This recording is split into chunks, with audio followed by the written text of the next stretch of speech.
Good morning friends, నేను మీ సాయి మల్లేష్ని మాట్లాడుతున్నాను. ముందుగా మా ఛానల్ సబ్స్క్రైబ్ చేసి లైక్ చేసి షేర్ చేయండి. అదేవిధంగా ఈరోజు వార్తల్లోని ముఖ్యాంశాలు తెలుసుకుందాం. ఆంధ్రజ్యోతి దినపత్రిక ఉన్నత విద్యలో నాన్ లోకల్ కోటా ఎత్తివేత, ఇకపై సీట్లన్నీ స్థానికులకే. ఈ విధంగా ఇక్కడ ఇప్పటి వరకు నాన్ లోకల్ కింద ఈ విధంగా ఏపీ వాళ్ళకు 15% ఉండే ఈ విధంగా అవకాశం ఉండే ఇంజనీరింగ్ విద్యార్థుల్లో, ఇతర వృత్తి విద్య కోర్సులకు కూడా ఇకపై నుంచి ఇక రాష్ట్రం ఏర్పడి ఈ విధంగా విభజించి 10 సంవత్సరాలు పూర్తయిన సందర్భంగా ఈ విధంగా 15% వాటా ఎత్తివేస్తూ పూర్తిగా తెలంగాణలో ఇక్కడ 6వ తరగతి నుంచి 12వ తరగతి వరకు చదువుకున్న విద్యార్థులకు ఇక్కడ తెలంగాణలో అభ్యసించిన విద్యార్థులకే ఇక్కడ అవకాశం కల్పిస్తున్నట్టుగా ఇక్కడ దానికి సంబంధించిన శాఖ నిర్ణయం తీసుకున్నట్టుగా చూడొచ్చు. కేంద్ర పన్నుల్లో రాష్ట్రాలకు మరింత కోత. కేంద్ర పన్నుల్లో రాష్ట్రానికి మరింత కోత. ప్రస్తుతం ఉన్న 41% వాటా నుంచి 40% తగ్గించే యోచన. ఈ విధంగా పన్నులను తగ్గిస్తున్నట్టుగా చూడవచ్చు. తెలంగాణ పరుగు ఆగదు. ఇక్కడ సీఎం రేవంత్ రెడ్డి చెప్పుకొస్తారు. ఈ విధంగా ఇక్కడ విదేశాల నుంచి ఇక్కడ ప్రపంచంతో పోటీ పడుతుంది తెలంగాణ రాష్ట్రం అన్నట్టుగా చెప్పుకొచ్చారు. ఈ విధంగా ఇక్కడ ప్రపంచం నుంచి వివిధ దేశాల నుంచి వచ్చి హైదరాబాద్లో పెట్టుబడులు పెడుతున్నారన్నట్టుగా సీఎం రేవంత్ రెడ్డి చెప్పుకొచ్చారు. ఈ విధంగా త్వరలో $1 ట్రిలియన్ ఆర్థిక వ్యవస్థగా దిద్దుకోపోతుంది తెలంగాణ రాష్ట్రం అన్నట్టుగా చెప్పుకొచ్చారు సీఎం రేవంత్ రెడ్డి. అదేవిధంగా కేటీఆర్ సన్నిహితుడు కేదార్ మృతిపై మౌనం ఎందుకు? కేటీఆర్ ఎందుకు మాట్లాడడం లేదు? ఆయన కేదార్ అనేది ఇక్కడ కేటీఆర్కు సన్నిహితంగా ఉండేది. ఈ విధంగా అంత ముఖ్యంగా వాళ్ళ ఫ్యామిలీ పార్టీలో డ్రగ్స్ సరఫరా చేసిన వ్యక్తి కేదార్గా అని వర్ణిస్తూ ఈ విధంగా ప్రతిపక్షాలు ఇతర కాంగ్రెస్ అదేవిధంగా బీజేపీ ఆరోపిస్తున్నట్టుగా చూడవచ్చు. ఈ విధంగా పోలింగ్ ప్రశాంతం. ఎమ్మెల్సీ ఎన్నికలు ప్రశాంతంగా జరిగినాయి. అందులో గ్రాడ్యుయేట్ ఎన్నికలు 70% నమోదైంది ఓటింగ్. అదేవిధంగా ఉపాధ్యాయ ఎన్నికలు కాను ఇక్కడ ఓటింగ్ శాతం 90% ప్రశాంతంగా జరిగింది అన్నట్టుగా వార్త చూడొచ్చు. సర్కారు వైఫల్యమే అని ఇక్కడ హరీష్ రావు ఆరోపిస్తున్నారు. ఈ విధంగా ఇప్పటి వరకు ఎలాంటి ఆచూకీ కనుగొనలేదు. వాళ్ళ 8 మంది ఆచూకీ, అందులో ఒక తట్ట మట్టి కూడా తీసే పనులు జరగలేదు అన్నట్టుగా ఇక్కడ దాన్ని ఎస్ఎల్బిసి టన్నెల్ను సందర్శించడానికి వెళ్ళిన హరీష్ రావును అడ్డుకున్న ప్రభుత్వం వివిధ పోలీసుల ద్వారా అడ్డుకోవడం జరిగింది. అక్కడికి వెళ్ళడానికి అడ్డుకున్నట్టుగా చూసుకోవచ్చు. దానికి ఆ సందర్భంగా హరీష్ రావు మాట్లాడినట్టుగా చూడవచ్చు. ఈ విధంగా ఎలాంటి చర్యలు తీసుకోవడం లేదు. ఇక్కడ ప్రభుత్వం నిర్లక్ష్యం వల్లనే ఎన్ని రోజులు అయింది అన్నట్టుగా చెప్పుకొచ్చారు ఇక్కడ హరీష్ రావు. విధంగా రేవంత్ దమ్ముంటే నిరూపించన్నట్టుగా ఇక్కడ ఎలాంటి ప్రాజెక్టు అభివృద్ధి పనులను అడ్డుకున్నానో నిరూపించాలన్నట్టుగా ఉత్తిగా అసత్య ప్రచారాలు చేస్తే కాదు అన్నట్టుగా ఇక్కడ సీఎం రేవంత్ రెడ్డి ఏదైతే కేంద్రం నుంచి నిధులు తీసుకురావాలి, దీనికి సంబంధించి కిషన్ రెడ్డి బండి సంజయ్లే ప్రధాన కారణం వహిస్తున్నారన్న దానికి ఉద్దేశించి ఇక్కడ కిషన్ రెడ్డి మాట్లాడుతున్నట్టుగా చూడొచ్చు. డిపిఆర్కు 677 కోట్ల లెక్కలన్నీ ఉన్నాయి, అబద్ధాలు చెప్పొద్దు. జలసంఘం లేఖలను దాచిపెట్టారా లేదా? మాజీ అధికారులపై జస్టిస్ ఘోష్ కమిషన్ ఫైర్. జ్ఞాపకశక్తి తగ్గిందన్న మాజీ ANC Muralidhar. Justice PC Ghosh ఈ విధంగా ఇక్కడ కాళేశ్వరం ప్రాజెక్టుపై ఇక్కడ జరిగిన అవకతవకలకు గాను విచారణ చేపడుతుంది ఇక్కడ జస్టిస్ ఘోష్ కమిషన్. ఇంకా అయితే ఈ ఈఎన్సీ అధికారులను, మాజీ ఈఎన్సీ అధికారులను రిటైర్ అయ్యారు కదా, వాళ్ళని పిలిచి విచారణ చేపట్టినట్టుగా చూసుకోవచ్చు, బహిరంగ విచారణ. దాంట్లో భాగంగా ఇక్కడ ఏజ్ ఎక్కువైన సందర్భంగా జ్ఞాపకశక్తి మందగించిందన్న కొన్ని వివరాలు చెప్పలేకపోతున్నానన్నట్టుగా మురళీధరరావు సమాధానాలు ఇచ్చినట్టుగా చూసుకోవచ్చు. ఈ విధంగా ఇక్కడ కేసీఆర్, అప్పుడు ముఖ్యమంత్రి కేసీఆర్, హరీష్ రావు, మాజీ మంత్రి హరీష్ రావు, నీటిపారుదల శాఖ మంత్రిగా ఉన్న హరీష్ రావు ఇచ్చిన ఏదైతే సూచనలు ఇచ్చారో వాళ్ళ సూచనల అభిప్రాయాల ప్రకారమే మేము అక్కడ పాటించామన్నట్టుగా చెప్పుకొచ్చినట్టుగా చూడవచ్చు. ఇందులో పసి మొగ్గలకు చచ్చేంత సమస్యల బైక్ కొనివ్వలేదని ఒకరు, ఫోన్ ఇవ్వలేదని మరొకరు. ఈ విధంగా చిన్న పిల్లలు ఈ విధంగా కొంచెం ఏదైతే ఇక్కడ వాళ్ళు ఆత్మహత్యలు చేసుకుంటున్నారు చిన్న విషయాలకే అన్నట్టుగా ఇక్కడ వార్త చూడవచ్చు. ఎలాంటి ఇంతకు ముందుకైతే వాళ్ళు ఒక కోపమో ఇక వివిధ రకాలుగా వాళ్ళ భావాలను వ్యక్తపరిచే వాళ్ళు, తల్లిదండ్రులు దాని ద్వారా అర్థం చేసుకొని వాళ్ళని బుజ్జగించేవాళ్ళు. ఇప్పుడు ఏమాత్రం వాళ్ళు వ్యక్తపరచకుండా వాళ్ళ భావాలను ఏదైతే వాళ్లకు అడిగింది ఇవ్వలేదో కొన్ని ఇతరితర కారణాల వల్ల, చిన్న కారణాల వల్ల వాళ్ళు తొందరపాటు నిర్ణయాలు తీసుకుంటున్నారు అన్నట్టుగా ఇక్కడ వార్త చూడొచ్చు. నన్ను అరెస్ట్ చేశారు రాజా, విచారణ కోసం పోసాన్ని తీసుకెళ్తున్న పోలీసులు. ఈ విధంగా పోసాని కృష్ణమురిని ఏపీ పోలీసులు అరెస్ట్ చేశారు. ఇక్కడ పోలీస్ స్టేషన్ ఎదుట ఉన్న ప్రజలను ఉద్దేశించి మాట్లాడినట్టుగా చూసుకోవచ్చు. నన్ను అరెస్ట్ చేశారు రాజా అన్నట్టుగా ఇక్కడ ఆయన నన్ను కూడా అరెస్ట్ చేశారు. ఈ విధంగా చిన్న కారణాలకే అన్నట్టుగా ఆయన భావాలను వ్యక్తపరిచినట్టుగా చూసుకోవచ్చు అరెస్ట్ చేసిన సందర్భంగా. ఉన్నత విద్యలో నాన్ లోకల్ కోటా ఎత్తివేత, ఇకపై సీట్లన్నీ స్థానికులకే, 15% నాన్ లోకల్ కోటా, 4 కేటగిరీలకు పంపిణీ. ఏపీ పునర్విభజన చట్టం 10 ఏళ్ల గడువు పూర్తయిన నేపథ్యంలో జీవో. ఏపీ పునర్విభజన చట్టం 10 ఏళ్ల పూర్తయిన నేపథ్యంలో ఇవి జీవో జారీ చేసింది. ఈ విధంగా ఇక్కడ ఏపీ విద్యార్థులకు ఎలాంటి అవకాశం ఉండదు. ఇక్కడ ఇంజనీరింగ్ కళాశాలలో ప్రవేశాలకు సంబంధించి అన్నట్టుగా ఇక్కడ ఇప్పటివరకు ఉన్న 15% ఎత్తివేసినట్టుగా చూడొచ్చు. తెలంగాణ పరుగు ఆగదు. హెచ్సిఎల్ గ్లోబల్ డెలివరీ సెంటర్ ప్రారంభోత్సవంలో సీఎం రేవంత్ రెడ్డి, మంత్రి శ్రీధరబాబు తదితరులు.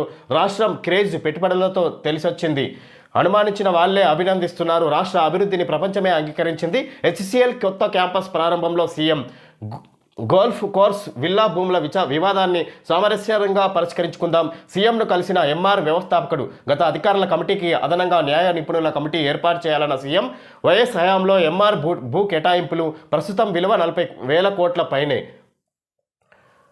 విధంగా ఇక్కడ రాష్ట్రంలో పెట్టుబడులు ప్రపంచం నుంచి వివిధ దేశాల నుంచి ఇక్కడ తెలంగాణలో పెట్టుబడులు పెట్టడానికి వస్తున్నారు. ఈ విధంగా గతంలో హేళన చేసిన వారే ఇప్పుడు ఆశ్చర్యపోతున్నారు, ఆశ్చర్యానికి గురవుతున్నారు. ఆ స్థాయిలో రాష్ట్రంలో పెట్టుబడులు పెట్టడానికి వివిధ ప్రముఖ కంపెనీల నుంచి వస్తున్నారు, వివిధ దేశాల నుంచి అన్నట్టుగా సీఎం రేవంత్ రెడ్డి హెచ్సిఎల్ ఈ గ్లోబల్ డెలివరీ సెంటర్ ప్రారంభోత్సవంలో సీఎం రేవంత్ రెడ్డి పాల్గొని మాట్లాడినట్టుగా చూడవచ్చు. ఈ విధంగా త్వరితగా ఇక్కడ రానున్న రోజుల్లో తెలంగాణ రాష్ట్రము ప్రపంచంతో పోటీ పడుతున్న సమానంగా ఉంటుంది అన్నట్టుగా నిలుస్తుంది అన్నట్టుగా సీఎం రేవంత్ రెడ్డి చెప్పుకొచ్చారు. గోల్ఫ్ కోర్స్ విల్లా భూముల వివాదాన్ని సామరస్యంగా పరిష్కరించుకుందాం. సీఎంను కలిసిన ఎంఆర్ వ్యవస్థాపకుడు. గత అధికారుల కమిటీకి అదనంగా న్యాయ నిపుణుల కమిటీ ఏర్పాటు చేయాలన్న సీఎం. వైఎస్ హయాంలో ఎంఆర్ భూ కేటాయింపులు ప్రస్తుత విలువ 40,000 కోట్ల పైనే. ఏదైతే భూ కేటాయింపులు జరిగినాయో ఎంఆర్ సంబంధించి వ్యవస్థాపకుడు దానికి సంబంధించి ఇంకా ఇష్యూస్ జరుగుతుంది. దాంట్లో కలిసి సామరస్యంగా పరిష్కరించుకుందాం అన్నట్టుగా భూముల వ్యవహారంలో సీఎం రేవంత్ రెడ్డి మాట్లాడినట్టుగా చూడొచ్చు. తెలంగాణ సత్తా ఏంటో, దానికున్న క్రేజ్ ఏంటో, గత 2 దఫాల దావోస్ సమావేశాల్లో కుదిరిన ఒప్పందాలతో తాజాగా ముగిసిన బయోఏషియా సదస్సుతో ప్రపంచానికంతటికీ తెలిసిందని ముఖ్యమంత్రి రేవంత్ రెడ్డి అన్నారు. హైదరాబాద్ రైజింగ్, తెలంగాణ రైజింగ్ అని తాను అన్నప్పుడు మొదట్లో సాధ్యమేనా అని కొందరు సందేహాలు వ్యక్తం చేశారని చెప్పారు. ఇప్పుడు రాష్ట్రానికి వస్తున్న భారీ పెట్టుబడులు, ఏర్పాటవుతున్న భారీ పరిశ్రమలు, జరుగుతున్న పరిణామాలతో అందరూ తమ సత్తాను అంగీకరిస్తున్నారని తెలిపారు. తమ ప్రభుత్వాన్ని అనుమానించే వాళ్లే నేడు అభినందిస్తున్నారని చెప్పారు. దావోస్ సమావేశాల్లో మొదటి దఫా 41,000 కోట్లు, రెండోసారి 1.78 లక్షల కోట్ల పెట్టుబడుల ఒప్పందాలను సాధించామని ప్రస్తావించారు. బుధవారం ముగిసిన బయోఏషియా అంతర్జాతీయ సదస్సులో దిగ్గజ ఫార్మా కంపెనీలతో కుదుర్చుకున్న ఒప్పందాలు సానుకూలంగా ముగిసినాయి అన్నట్టుగా చూడవచ్చు. ఈ విధంగా ఇక్కడ బయోఏషియా సదస్సులో, అదేవిధంగా దావోసు లో జరిగిన పరిశ్రమల పెట్టుబడుల అవగాహన సదస్సులో కూడా ఇక్కడ తెలంగాణ గొప్పతనం బయటపడింది. విధంగా అధిక మొత్తంలో రాష్ట్రంలో పెట్టుబడులు పెట్టడానికి వచ్చారు, సానుకూలంగా స్పందిస్తున్నారు. ఇక్కడ వస్తున్న పెట్టుబడులకు ఉద్దేశించి ఎవరైతే తెలంగాణకు సాధ్యమేనా అన్న భావించిన వాళ్ళు ఇప్పుడు వాళ్ళే అభినందిస్తున్నారు అన్నట్టుగా చెప్పుకోవచ్చు సీఎం రేవంత్ రెడ్డి. ఈ విధంగా త్వరలో ప్రపంచంతో పోటీ పడే స్థాయికి ఎదుగుతుంది తెలంగాణ రాష్ట్రం అన్నట్టుగా చెప్పుకోవచ్చు. కేంద్ర పన్నుల్లో రాష్ట్రాలకు మరింత కోత. ప్రస్తుతం ఉన్న 41% వాటా నుంచి 40% తగ్గించే యోచన 2026-27 నుంచి అమలు. అక్టోబర్లో ఆర్థిక సంఘం ప్రతిపాదన. 4.8% ఆర్థిక లోటు అంచనాలే కారణం. ఆచరణలోకి వస్తే కేంద్రానికి ఏటా కనీసం 35,000 కోట్ల మిగులు. కేంద్రం బీజేపీయేతర రాష్ట్రాల మధ్య దూరం పెరుగుతున్న నేపథ్యంలో మోడీ సర్కార్ మరో కోతకు సిద్ధమైందా? కేంద్ర పన్నుల్లో రాష్ట్రాలకు ఇచ్చే వాటాను 41% నుంచి 40% తగ్గించనుందా? ఆర్థిక సంఘం ఆ మేరకు సిఫారసు చేస్తే 2026-27 ఆర్థిక సంవత్సరం నుంచి ఈ నిర్ణయం అమల్లోకి వస్తుందా? ఈ మేరకు కేంద్ర ప్రభుత్వం దశల వారీగా చర్యలు తీసుకోనుందా?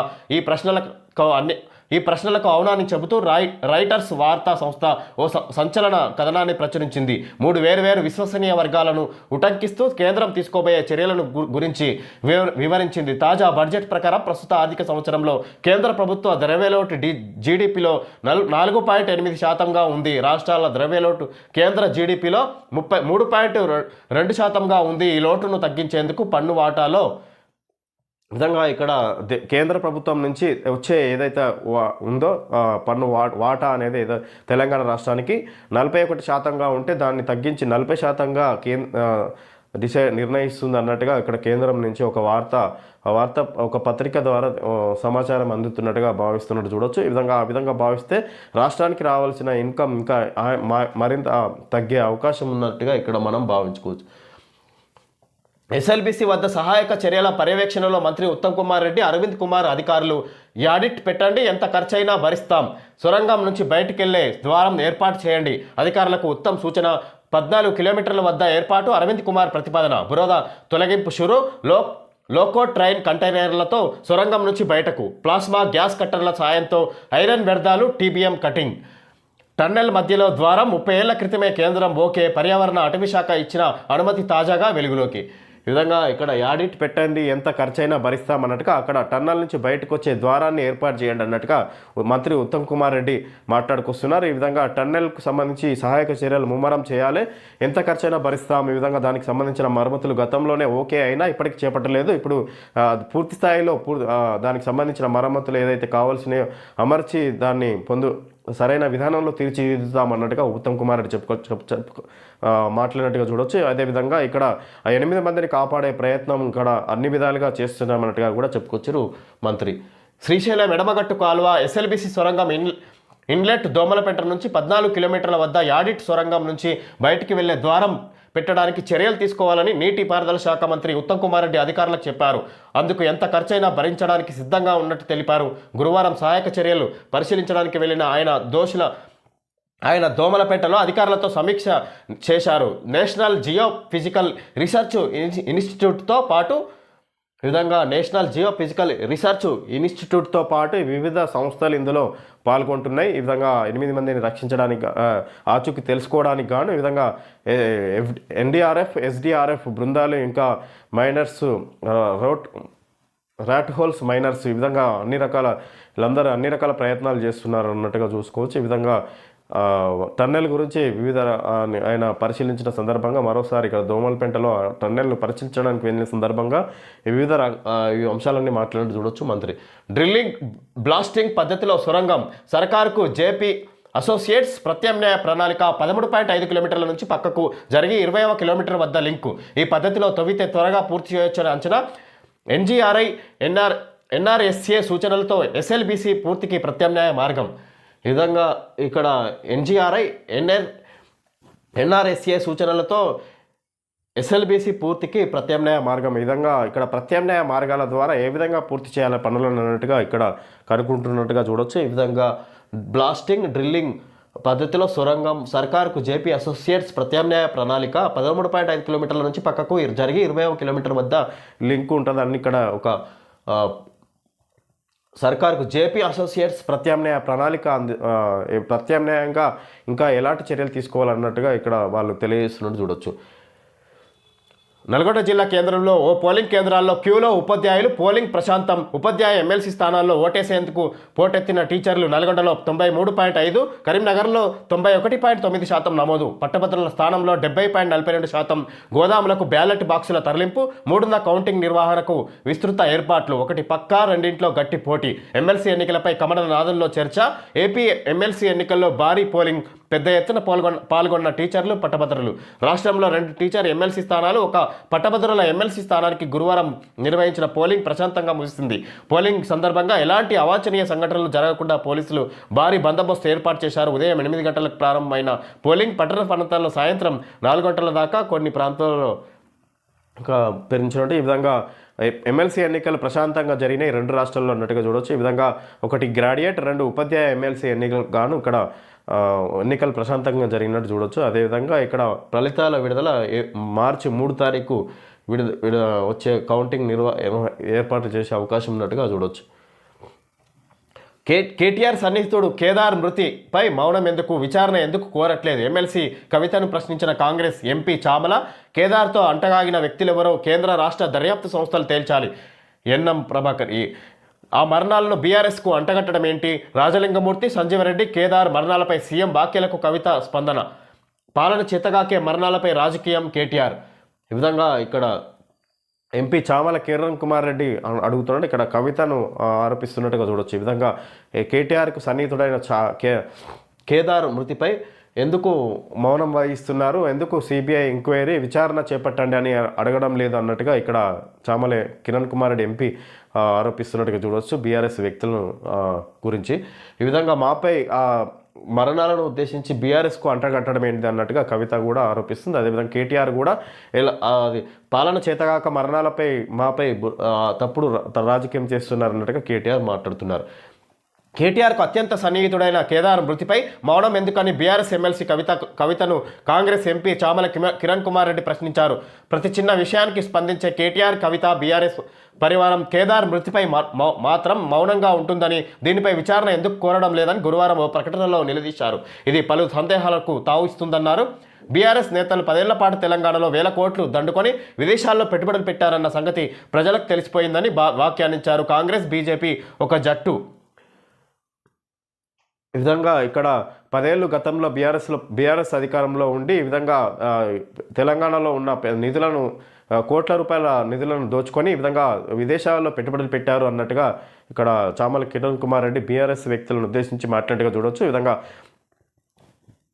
కేటీఆర్కు సన్నిహితుడు అయిన కేదార్ మృతిపై ఎందుకు కేటీఆర్ అయినా కవిత అయినా ఎందుకు వాళ్ళపై ఆయన మృతిపై ఎంక్వైరీ జరిపించాలని కోరడం లేదు ఎందుకు ఆయన అన్నట్టుగా ఆయన సందేహం వ్యక్తం చేసినట్టుగా చూసుకోవచ్చు.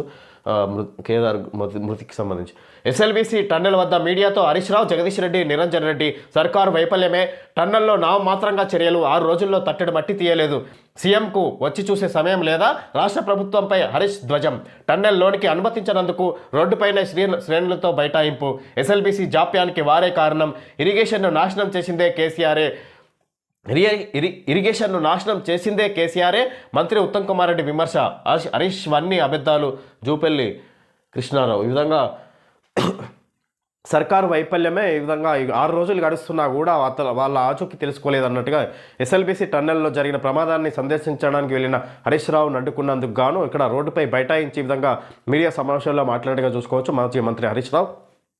సర్కారు వైఫల్యమే ఇదంతా కారణం, వాళ్ళని తట్ట మట్టి కూడా తీసి అవతలేసే ప్రయత్నం చేయలేదు, ఇప్పటివరకు ఎలాంటి చర్యలు నిర్లక్ష్యం వహిస్తుంది దీనిపై ప్రమాదంపై అన్నట్టుగా మాజీ మంత్రి హరీష్ రావు ఆరోపిస్తున్నారు. ఈ విధంగా ఇరిగేషన్ను నాశనం చేసిందే కేసీఆర్ అన్నట్టుగా ఇక్కడ వీళ్ళు ఉత్తమ్ కుమార్ రెడ్డి విమర్శ తెలియజేస్తున్నారు. అదేవిధంగా ఇక్కడ హరీష్ వన్నీ అబద్ధాలు అన్నట్టుగా జూపల్లి కృష్ణారావు మాట్లాడుతున్నారు.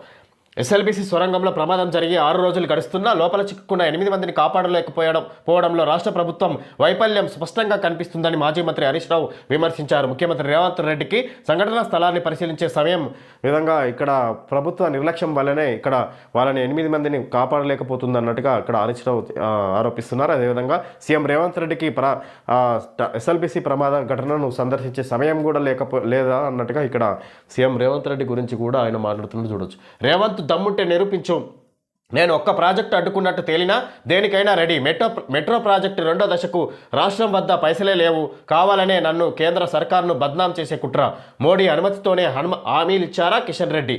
విధంగా దమ్ముంటే రేవంత్ నిరూపించు అన్నట్టుగా ఇక్కడ నేను ఏ ప్రాజెక్టును అడ్డుకున్నానో అన్నట్టుగా ఇక్కడ దమ్ముంటే నిరూపించాలి, అనవసరంగా ఆరోపిస్తే కాదన్నట్టుగా చెప్పుకొచ్చు.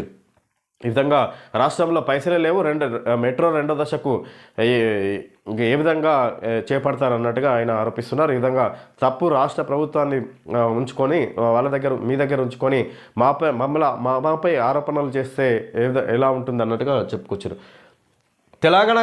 తెలంగాణకు సంబంధించిన ఏ ప్రాజెక్టునైనా తాను అడ్డుకున్నానని నిరూపిస్తే దేనికైనా సిద్ధమని కేంద్ర బొగ్గు గనుల శాఖ మంత్రి కిషన్ రెడ్డి తెలిపారు. సీఎం రేవంత్ రెడ్డికి దమ్ముంటే నిరూపించాలని సవాలు విసిరారు. గురువారం ఢిల్లీలోని నేషనల్ మీడియా సెంటర్లో కిషన్ రెడ్డి మీడియాతో మాట్లాడారు. మెట్రో 2వ దశను కిషన్ రెడ్డి అడ్డుకుంటున్నారన్న సీఎం రేవంత్ రెడ్డి వ్యాఖ్యలపై ఆయన ఘాటుగా స్పందించారు. ఎన్నికల ముందు హామీలు ఇచ్చేటప్పుడు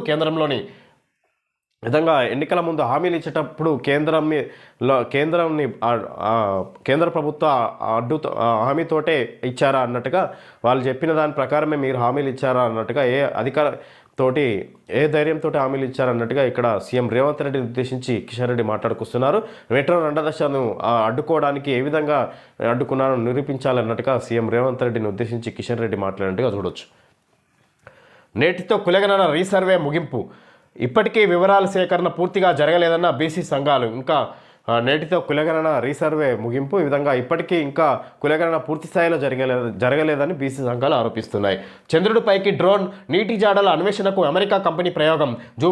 జాబిల్లి దక్షిణ ధ్రువం మీద మార్చి 6న దిగనున్న ల్యాండర్, దాంట్లోనే డ్రోన్ 65 అడుగుల లోయలో నీటి కోసం శోధన. ఈ విధంగా నీటి కోసం ఇక్కడ చంద్రుడిపై శోధన అమెరికా సైంటిస్టులు చేస్తున్నారు. ఈరోజు ఇది మార్చి 6న అక్కడ చంద్రుడిపై అడుగు పెడుతున్నట్టుగా చూసుకోవచ్చు. వాళ్ళు చంద్రుడిపైకి డ్రోన్ అక్కడ మార్చి 6న అమెరికాకు చెందిన ఈ డ్రోన్ని అడుగుపెట్టే అవకాశం ఉన్నట్టుగా చూడొచ్చు. డిపిఆర్కు 677 కోట్ల లెక్కలన్నీ ఉన్నాయి, అబద్ధాలు చెప్పొద్దు. జలసంఘం లేఖలను దాచిపెట్టారా లేదా? మాజీ అధికారులపై జస్టిస్ ఘోష్ కమిషన్ ఫైర్. జ్ఞాపక శక్తి తగ్గిందన్న మాజీ ENC Muralidhar. Justice PC Ghosh ఈ విధంగా డిపిఆర్కు 677 కోట్ల అన్నట్టుగా ఏదైతే కాళేశ్వరం కమిషన్కు జరిగిన అవకతవకలకు గాను అధిక నిధులు ఇక్కడ తప్పుదోవ మళ్లించారన్నట్టుగా ఆరోపిస్తూ జస్టిస్ ఘోష్ కమిషన్ ఇక్కడ ఈఎన్సీ అధికారులను విచారణ చేపడుతున్నట్టుగా చూసుకోవచ్చు. ఈ విధంగా వాళ్ళు మురళీధర్ రావు, ఈఎన్సీ మాజీ అధికారి ఈ మురళీధర్ రావు ఏజీ పెరిగినందున ఇక్కడ జ్ఞాపకం అందగించింది అన్నట్టుగా అవన్నీ గుర్తులేవు అన్నట్టుగా ఆయన సమాధానాలు ఇచ్చినట్టు చూసుకోవచ్చు. ఎవరికి వారు అదేవిధంగా నల్లా వెంకటేశ్వరరావు ఇవన్నీ సీఎం కేసీఆర్, హరీష్ రావులు ఇచ్చిన సూచనల మేరకే మేము పనిచేసామన్నట్టుగా వాళ్ళు ఇతర అధికారులను కూడా విచారణ చేపట్టారు. వాళ్ళు ఎవరికి వారు పొంతన లేకుండా సమాధానాలు ఇచ్చినట్టుగా ఇక్కడ జస్టిస్ ఘోష్ ప్రశ్నిస్తున్నారు. బ్యారేజీ డిపిఆర్ల తయారీకే వ్యాప్కోస్కి 677 కోట్లు ఏ విధంగా చెల్లించారని కాళేశ్వరంపై విచారణకు వేసిన justice Pinaki Chandra Ghose commission project నిర్మాణ సమయంలో పనిచేసిన ఉన్నతాధికారులని ప్రశ్నించింది. కేవలం 19 కోట్లు మాత్రమే ఇచ్చామని రామగుండం మాజీ ఈఎన్సీ నల్లా వెంకటేశ్వర్లు బుకాయించబోగా, బిల్లుల చెల్లింపుల లెక్కలన్నీ తమ దగ్గరున్నాయని అబద్ధాలు చెప్పి తప్పుదోవ పట్టించే ప్రయత్నం చేయొద్దని ఈ విధంగా కేవలం 19 కోట్లు మాత్రమే చెల్లించామని నల్లా వెంకటేశ్వరరావు చెప్పుకొస్తారు. కానీ జస్టిస్ ఘోష్ కమిషన్ ద్వారా ఇక్కడ వివరాలన్నీ ఉన్నాయి, దేనికి ఎంత కేటాయించారనేది లెక్కలన్నీ ఉన్నాయి అనడంతో ఒక్కసారి ఆయన ఇక్కడ సరైన సమాధానం చెప్పలేకపోయి ఇక్కడ బుకాయించిండు అన్నట్టుగా చెప్పుకోవచ్చు. ఇందులో ఎన్నో కోట్ల నిధులు దారి మళ్ళీ తప్పుదోవ పట్టించారన్నట్టుగా చెప్పుకోవచ్చు. కాళేశ్వరం ప్రాజెక్టు పేరుతోటి ఈ విధంగా 677 కోట్లు డిపిఆర్కే కేవలం కేటాయించారన్నట్టుగా ఇక్కడ పీసీ ఘోష్ కమిషన్ ద్వారా వివరాలు ఉన్నట్టుగా చూడవచ్చు. ఇది కాళేశ్వరం ప్రాజెక్టు సంబంధించి. పసి మొగ్గలకు చచ్చేంత సమస్యల బైక్ కొనివ్వలేదని ఒకరు, ఫోన్ ఇవ్వలేదని మరొకరు, శుభాకాంక్షలు చెబితే ఫ్రెండ్ కొట్టిందని ఇంకొకరు, చిన్న కారణాలకే ప్రాణాలు తీసుకుంటున్న పిల్లలు, రాష్ట్రంలో పెరుగుతున్న విద్యార్థుల బలవన్మరణాలు. గత 12 నెలల్లో ఒక్క ఆదిలాబాద్ జిల్లాలోనే 46 మంది ఆత్మహత్య, మందలింపునకే క్షణిక ఆవేశానికి లోనవుతున్న విద్యార్థులు. మరణంతోనే తమ విలువ తెలుస్తుందనే ఆలోచనతోనే నిపుణుల అభిప్రాయం. ఈ విధంగా చిన్న విషయాలకే ఆత్మహత్యలకు పాల్పడుతున్నారని ఇక్కడ ఇప్పటి పిల్లలను ఉద్దేశించి ఇక్కడ వార్త చూడవచ్చు. ఈ విధంగా ఈ ఆత్మహత్యతోటే ఈ విధంగా తమ విలువ తెలుస్తుందని భావిస్తూ ఈ నిర్ణయం తీసుకుంటున్నారన్నట్టుగా నిపుణులు తెలియజేస్తున్నారు. ఈ విధంగా ఉదయం భోజనంలోకి రాత్రి వండిన కూర వడ్డించబోతే ఆ బాలిక తల్లి వారించింది. ఇద్దరి మధ్య మాట పెరిగింది. ఆవేదనతో ఆ అమ్మాయి ఇంట్లో తన గదిలోకి వెళ్ళి ఆత్మహత్య చేసుకుంది. భద్రాద్రి జిల్లా అశ్వారావుపేటలో ఈ ఘటన జరిగింది. మృతురాలు ఇంటర్ విద్యార్థిని రాజేశ్వరి సాయి 16. ఈ విధంగా ఇంటర్ విద్యార్థిని ఉదయం భోజనంలోకి రాత్రి వండిన కూర వడ్డించబోతే ఆ బాలిక తల్లిని వారించింది. ఈ విషయంలో చిన్న విషయాలకే ఆమె ఆత్మహత్య చేసుకుంది. ఈ విధంగా పిల్లలు ఉన్నారన్నట్టుగా తయారవుతున్నారన్నట్టుగా ఇక్కడ వార్త చూడొచ్చు. మునుపు పిల్లల లేత మనసులు గాయపడితే ఇట్టే తెలిసిపోయేది. బుంగమూతి పెట్టుకోవడమో, అలిగి ఆ పూట అన్నం మానేయడమో, చెప్పుకొని ఏడవడమో చేస్తే తల్లిదండ్రులు పసిగట్టేవారు. దగ్గరకు తీసుకొని లాలించి బుజ్జగిస్తే పిల్లలకు సగం బాధ పోయేది. కారణం ఏంటో కనుక్కొని మాత్రం దానికే ఈ విధంగా బాధపడతారని ఇక్కడ తల్లిదండ్రులు దగ్గర తీసుకొని బుజ్జగిస్తే వాళ్ళ సగం బాధ పోయేది. కానీ ఇప్పుడు వాళ్ళ బాధ ఏందో తెలుసుకోలేకపోతున్నారు తల్లిదండ్రులు. పిల్లలు తమ బాధని వ్యక్తపరచలేకపోతున్నారు, బయటికి చెప్పలేక వాళ్ళు తొందర నిర్ణయాలు తీసుకొని ఈ విధంగా ప్రమాదానికి గురవుతున్నారు, ఈ విధంగా ఆత్మహత్యలకు పాల్పడుతున్నారు అన్నట్టుగా ఇప్పటి పిల్లలు ఎక్కువ శాతంలో గతంతో పోలిస్తే ఇప్పుడు ఎక్కువ ఆత్మహత్యలు పిల్లల్లో జరుగుతున్నాయి అన్నట్టుగా ఇక్కడ వార్త చూడొచ్చు. విచారణ కోసం పోసాని తీసుకెళ్తున్న పోలీసులు నన్ను అరెస్టు చేశారు రాజా. ఏపీలో పోలీస్ స్టేషన్ ముందు జనాన్ని ఉద్దేశించి పోసాని ఎస్పీ పర్యవేక్షణలో విచారణ. ఎవరు చెబితే వారిని తిట్టారు. స్క్రిప్ట్ ఎవరిది? ఎవరి హస్తం ఉంది? ప్రశ్నల వర్షం. రైల్వే కోడూరు కోర్టులో పోసానిని హాజరుపరిచిన పోలీసులు. 5న విచారణకు రండి. గోరంట్ల మాధవ్కు పోలీసుల నోటీస్.